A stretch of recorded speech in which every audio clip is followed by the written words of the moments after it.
When you're dealing with a high conflict situation, it is so important to stand your ground and really fight for what you deserve. We had a situation where, and it's understandable, somebody comes in and they've been dealing with the emotional toll that comes with a toxic relationship, and they just want out. They don't care what the cost, they don't care how much they have to give up, they just want it to be over. But it is so important in those situations not to make things more complicated, but to really make sure that you understand your rights as you move forward and really take advantage of those, because once you give them up, you can't get them back. And I had a case where the wife came in, it was a domestic violence situation, and she just wanted out. However, there was a marital home, there was some property division, and at the beginning she just said, I don't care. I just want to be divorced. I do not want to be tied to this person any longer. I just need it over. And so with that, we sent over a proposal that basically was each person just walk away. But this spouse could not let it go. And they said, no, we're not agreeing to that. We're going to fight this. We don't want to get a divorce. Now, come on. It was walk your own way. You're walking away with a house. Why wouldn't you take that? But they didn't. And this case actually ended up going through 2 years of litigation before we went to trial. And when we walked away from trial, not only did she get a huge chunk of that house and property division, he also ended up paying my attorney fees. So make sure you hold your ground and you're not willing to give things up too soon. That being said, that emotional toll is really important and should always play within your cost-benefit analysis. Money can come and go. Your mental sanity, you only get that once. It is so important when you're looking at settling all your property discussions or anything within your settlement agreement. It's so important to really understand not only how that plays out right now, but looking down the road, 5 years, 10 years, 20 years, how is what is on that piece of paper going to affect you moving forward?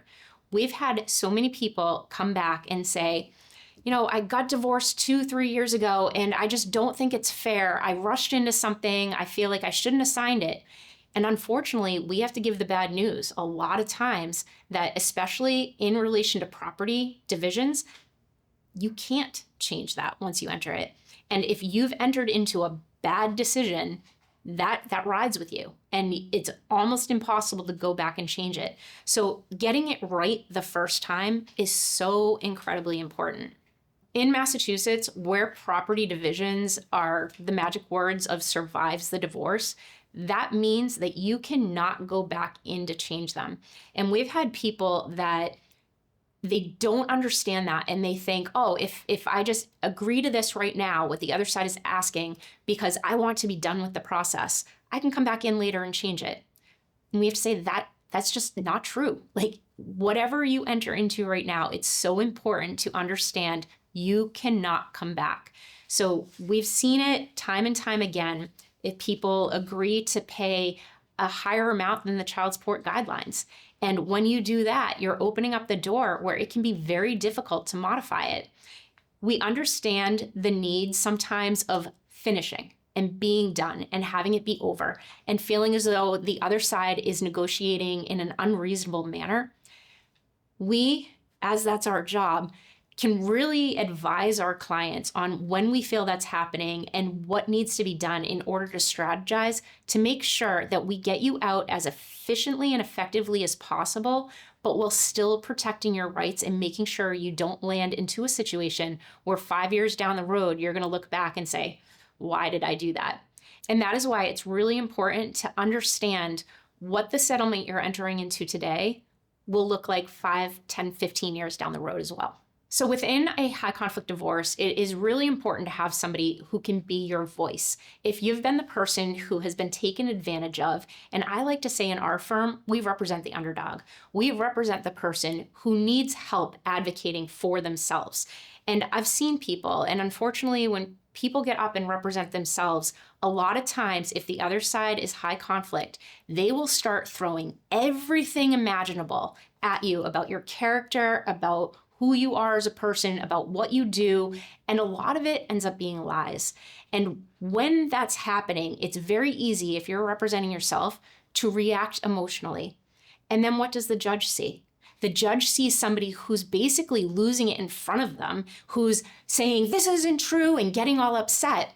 And that just reaffirms potentially what the other side was actually saying.